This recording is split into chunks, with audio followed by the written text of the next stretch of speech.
আমাদের দেশে হবে সেই ছেলে কবে কাজে না বড় হয়ে কথায় বড় হবে। ঠিক এই রুলসটাই আমরা রাজনৈতিক অঙ্গনে ফলো করছি। মানে কথা বলতে হবে, এমন এমন কথা আছে, আপনি পানি খাইতেছেন, পানি আপনার মুখ থেকে ফুফু ফুফু করে পড়ে যেতে হবে।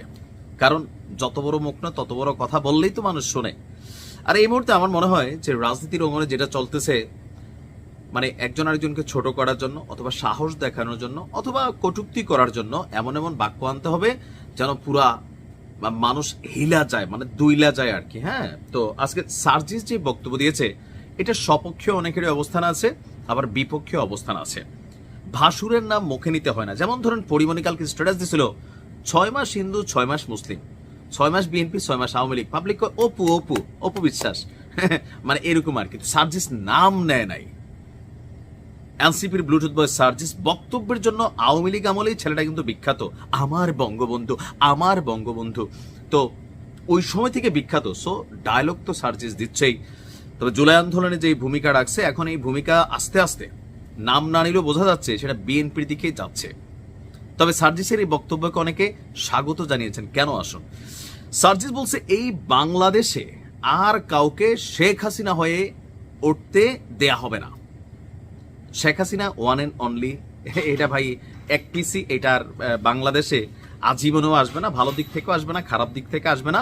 Sheikh Hasina one and only piece. তবে সার্জিস বলছে যারা এখন জেলা উপজেলা ইউনিয়নে শেখ হাসিনা হয়ে ওঠার চেষ্টা করছে তাদের আমরা ঐক্যবদ্ধভাবে প্রতিহত করব। তো অনেকেই বলতেছে এই ডায়লগটা বিএনপির জন্য, কারণ জামাত আর এনসিপির মধ্যে মিল মহাব্বত, তারপর হচ্ছে ধরেন নির্বাচন থেকে শুরু করে যে কোনো বিষয়তে যেই সম্প্রীতি ভালোবাসা বা ধরেন দাওয়াত টাওয়াত কার্যক্রমে, তো সবকিছু মিলিয়ে জামাতের এই সাথে আসলে মেনশন করা হয় নাই। তো আর কারে করা হয়েছে যে আগামীতে আর কাউকে শেখ হাসিনা হইয়া উঠতে দিবে না। তো কারা আছে এরকম ফ্যামিলি লিগেসির রাজনীতি করে অথবা গ্রাম পর্যায়ে, উপজেলা পর্যায়ে, ইউনিয়ন পর্যায়ে প্রভাব আধিপত্য এই মুহূর্তে বিস্তার করার চেষ্টা করছে? দলটা হচ্ছে সোজা কথা এটা বিএনপি। এই বার্তাটা বেসিক্যালি বিএনপির নেতাকর্মীদের এবং বিএনপিকে উদ্দেশ্য করেই সার্জিস এই বক্তব্যটা দিয়েছে। তবে এখানে তিনি দলের নাম মেনশন করেননি। কিন্তু কমেন্টের দিকে আপনি তাকালে দেখবেন আওয়ামী লীগ এবং বিএনপির নেতাকর্মীরা, কারণ কিছু আইডিয়া আমারও পরিচিত আছে, তো সবাই মোটামুটি সার্জিসের যে তুই আয় আয় গোপালগঞ্জ যাইয়া শিক্ষা হয় না, আর্মি না থাকলে তো ওই দিন ধুতি খুলে রেখে দিত, এরকম কিন্তু পাবলিক তো বোঝেনি, মজার মজার কমেন্ট করে। এরকম নানান কমেন্টে কিন্তু কমেন্ট সেকশন গরম যে এনসিপির কতটুকু ক্ষমতা, তুমি যে ভাই পুরানা ছাত্রলীগ, আবার ওই যে নীলুফার আপার একটা বক্তব্য দেখলাম ভাইরাল, আগে তো এদের বিচার করা উচিত, এরা তো মুনাফিক স্টাইলে আওয়ামী লীগের সাথে ছিল। তো এরকম নানান বক্তব্য কিন্তু বিভিন্ন জায়গা থেকে আপনার আওয়াজ উঠতেছে, এমনকি বিএনপির ভিতর থেকে অনেকে অনেক ধরনের কথা বলেন। তবে রাইট নাও ডক্টর ইউনূস সরকার প্লাস হচ্ছে দেশের সার্বিক সিচুয়েশন কেন্দ্র করে অনেকে মনে করেন যে এনসিপি নেতাদের বিরুদ্ধে কথা বলা যাবে না, কিন্তু এনসিপি নেতারাই বলছে যে আমাদের যৌক্তিক সমালোচনা করেন। তো সমালোচনার জায়গায় আপনি করতেই পারবেন, হুমকি ধামকি দেওয়া যাবে না। তো যাই হোক, এখন সার্জিস বলছে যে জেলা উপজেলা ইউনিয়নে শেখ হাসিনা হয়ে ওঠার চেষ্টা করছে। এখন রাইট নাও যদি আপনি মাঠ পর্যায়ে রাজনীতি দেখেন, বাংলাদেশের হয়তো হাতে গোনা 5 থেকে 10% এরিয়া জামাতের কন্ট্রোলিং, সেখানে জামাতও কিন্তু ব্যাপক প্রভাব প্রতিপত্তি বিস্তার করে। আর বাকি 90% এলাকায় উপজেলা ইউনিয়ন জেলা পর্যায়ে সবাই ধরেই নিছে যে আগামী দিনে বিএনপি ক্ষমতায় আসবে।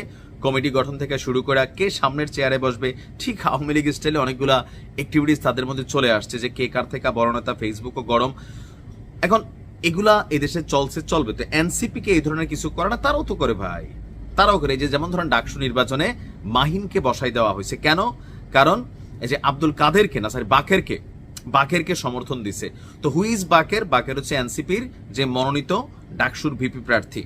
এখন মাহিনকে কেন এনসিপি থেকে বহিষ্কার করা হয়েছে? কারণ মাহিন তার গণতান্ত্রিক অধিকার চর্চা করতে চাইছিল। সে ভাবছিল যে আমি এনসিপিতে আছি, ঠিক আছে বাকের দিছে, আমিও তো যোগ্য। সে আরেকটা প্যানেল থেকে কানেক্ট হয়ে গেছিল, সেই প্যানেল থেকে বলা হয়েছে মন্ত্রীপাড়া থেকে ফোন টোন দিয়া মাহিনও বলতেছে বাকের রে ভোট দেওয়া মানে আমার ভোট দেয়, কে রে বাবা চুপসাই গেছো দলের মধ্যে।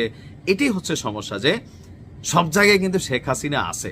আর যেহেতু সার্জিসরা ছাত্রলীগের একনিষ্ঠ কর্মী ছিল এক সময়, ট্রেনিং তো কিছুটা রয়ে গেছে ভিতরে, নাকি না? নাই মনে হয় 5ই আগস্টের পর অনেক কিছু চেঞ্জ হয়েছে। তো চেঞ্জের জায়গা থেকেই আগামী দিনে স্বপ্ন দেখতেছে যে না, এরকম আর হইতে দেওয়া যাবে না, কারণ ছাত্রলীগ করে হয়তো সে অনেক কিছু শিখা আসছে।